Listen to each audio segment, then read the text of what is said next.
Certainly, thank you, Sevak. And what I'd like to do is look, we just got, let me give you some economic information as we move forward.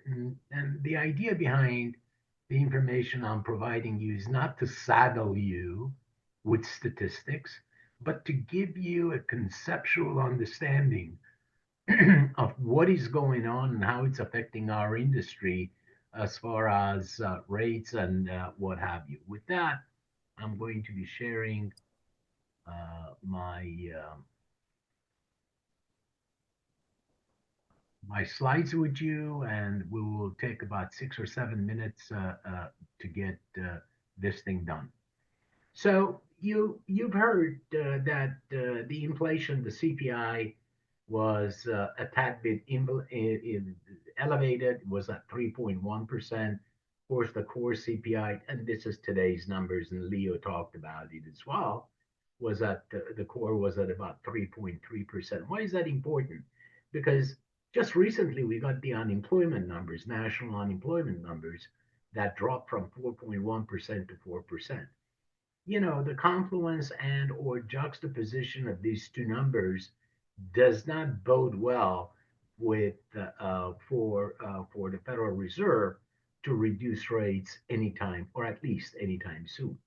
So that's why I thought I'll share with you some numbers as far as unemployment is concerned in our region, in our cities. You usually get numbers that are national, but I thought for you to have this in your repertoire would also make sense in your conversations with your clients and what have you. So the current unemployment rate in Glendale is 5.6%, and this as opposed to 4.9% at this time in 2023. Pasadena has got the lowest of the Tri-Cities unemployment rate at 5.3%. And again, when you compare that, it was 4.4% in 2003. Burbank has got the most elevated. And of course, these are the issues. I mean, the last SAG-AFTRA or the entertainment industry issues that they settled back in November, these all are contributing numbers. And Burbank used to be 6.8%, right? Now, when you compare that, California is at 5.5%. So, other than Pasadena, we are higher than the California unemployment rates in the cities, by the way, right? And when you compare it to US, California and all of us are higher than United States.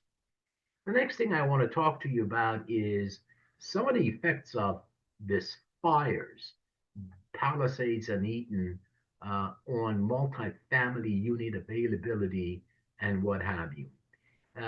The number 34% in blue and 41% in orange, this refers to the number of the affected units that are 15 or less that are in the fire zones. Generally speaking, mom and pops have been affected by these, mom and pop owners, that is, have been affected by these fires a whole lot more than, say, institutionals and what have you in the fire zones.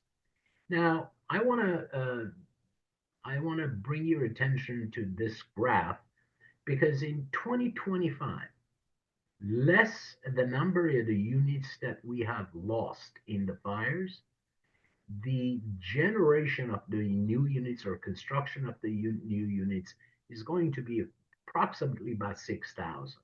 The long-term trend is the orange bar that you see, and that is at about 10,000 a year, right? So going in, the fires have done a job as far as construction is concerned, or the short-term outlook for the number of the units that will come in or online in 2025.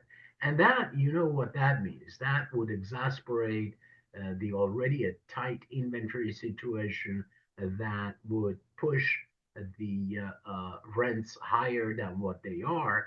And by the way, the major component of the CPI today, of the increase was the housing or the shelter.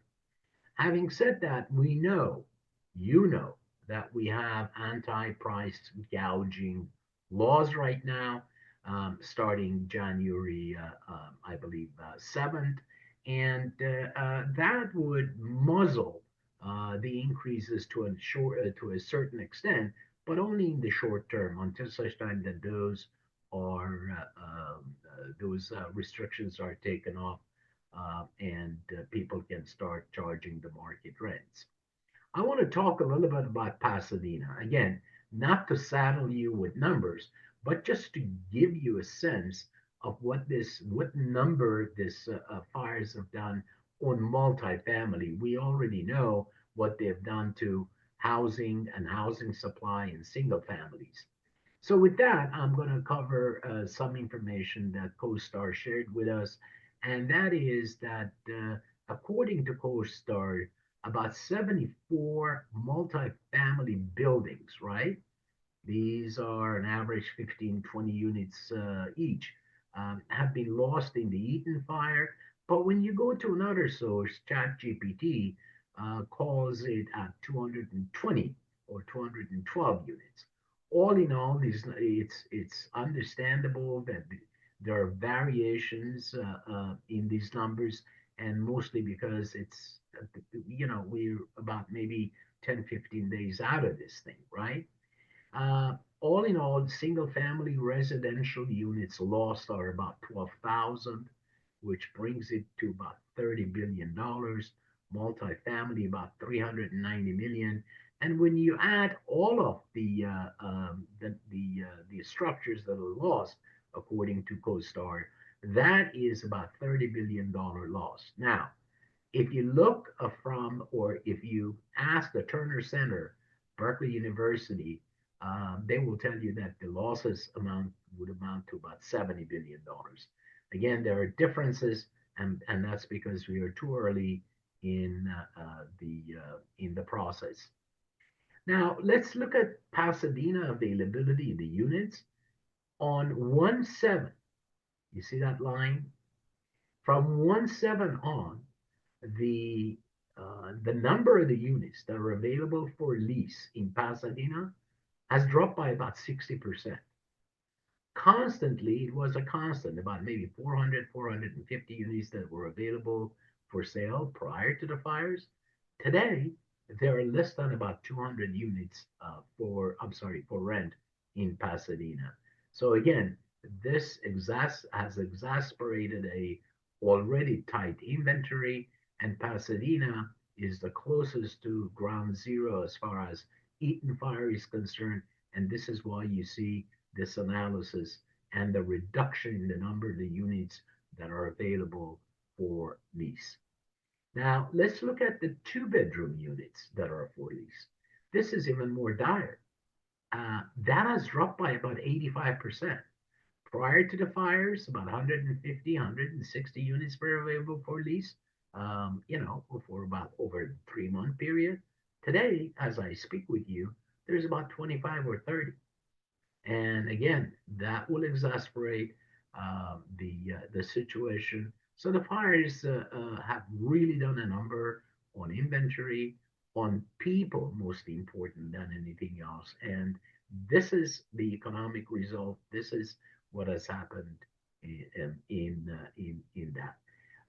That concludes my presentation as far as the fires and what multifamily information, the effects on the multifamily.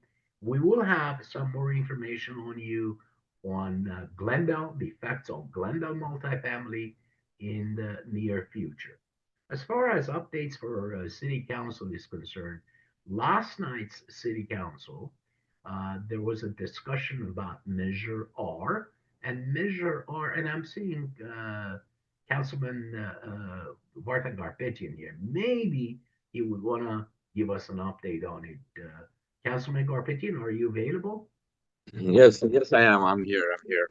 There you go. Uh, I mean, as opposed for me to talk about this thing, he's the one that was leading the meeting last night, and so we're all ears.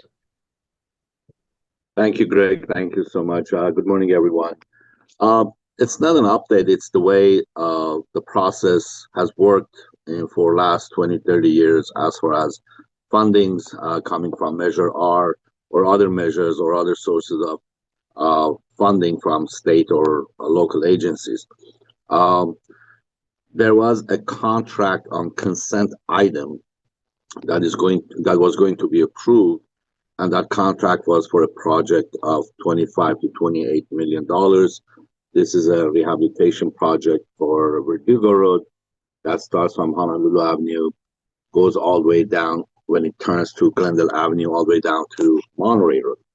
And part of that process was the idea of the road diet, if you will, implementing class for um, bicycle lanes, which is a protected lane, and in order to implement those, you have to remove a traffic lane. So my my issue was, why are we approving a funding for a project that could be appealed or opposed later, and I couldn't vote for a project to be funded that I may vote against in the future. So the discussion was, should we put that on action item, or should we put that on leave it on consent item? And it's coming back next week. I hope the city manager will put it on an action item so we can discuss it and voice our opinion from the beginning as to what we would like to see in that area. The members of the community have spoken already regarding protected bike lanes that will result into removing a traffic lane. No one is against bike lanes, but my concern is removing traffic lanes in that area with Verdugo Woodlands being there and other schools being close by is going to create a nightmare for the residents. And at the end of the day, it always ends up into removing street parking in front of people's homes. And same thing happened on La Crescenta Avenue. Uh, there were 26 or 28 parking spaces that's going to be removed, and neighbors are not happy about it. And also, one other issue that I had was the way the staff report was written. It said the project would be designed up to 90% completed, and then they will go to community and do an outreach, which is, I think, doing it backwards. They need to find out from the residents if they want that kind of a project or not, and then go design it up to 90%. So I voted against it. It's coming back next week. Hopefully, we'll be on the action item so we can discuss it. That's all I have to say. Thank you. Thank you, Council Member Garpitia. Thank you. Wonderful. Greg, may I just ask a question? You might have the answer to this. The graphs that you were showing, the data that you were sharing with us in regards to loss of um, units, rental available units um, in Pasadena, uh, is there a clear indication that the loss is due to actual physical loss of the buildings being available for lease, or could it be that the single family residences who have lost their houses, they have already acquired leases of these previously available units for lease, and that's why the inventory has gone down? Is there a clear distinction between those two possibilities? Okay. So all in all, depending on who your source is, mine is CoStar, and so is GAOR source. All in all, CoStar claims that 480 multifamily buildings have been affected by the fires. How many have been burnt down and been destroyed? It could be up to 480, or it could be about 212, depending who your source is. You saw CoStar saying or stating that 74 in Eaton Fire were burnt down or just completely disappeared, right, in the fires. Now, the inventory of the apartments for lease when it shows the drop from the fire, these are the existing apartments. And yes, these are the people that have been affected or evacuated by the fires that have rushed into renting a place to be able to have a roof over their head. So that's the answer to it. Now, I have also, I was asked by one of our members to put the slides in or to share the slides.